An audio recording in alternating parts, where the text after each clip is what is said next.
Madame la ministre, vous reprenez les chiffres du bilan Parcoursup en affirmant que seuls 239 bacheliers n'auraient pas trouvé de place dans l'enseignement supérieur. Pourtant, en calculant, et ce avec vos propres chiffres, on en compte plus de 22 000.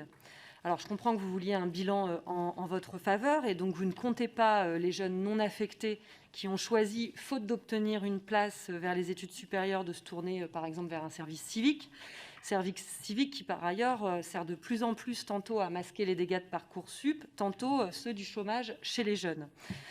Nous sommes ici en commission au Parlement, donc on ne veut pas d'éléments de langage ou de campagne, mais des données chiffrées et au plus proche des réalités. Donc, Madame la ministre, combien de bacheliers se sont retrouvés sans affectation et combien d'étudiants se sont retrouvés sans master ? Je n'ai évidemment pas le temps de parler de toutes celles et ceux qui se retrouvent dans des filières qui sont leur 10e vœu ou qui vont vers des filières privées, ni de l'angoisse que tout cela suscite. Mais je veux mettre ces premiers chiffres en relation avec d'autres. Vous avez de vous-même dit qu'il y avait plus d'étudiants, que la rentrée 2021-2022 était la 13e consécutive à connaître une hausse des effectifs. Ça sera vrai pendant encore au moins 10 ans.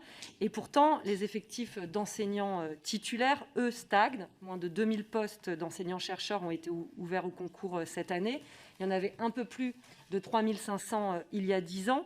On sait ce qui se passe. Pour pallier à ces manques, eh bien, il y a une pléiade de doctorants faiblement et très tardivement rémunérés qui font cours. Démarches d'embauche d'ailleurs réalisées souvent par les titulaires au passage.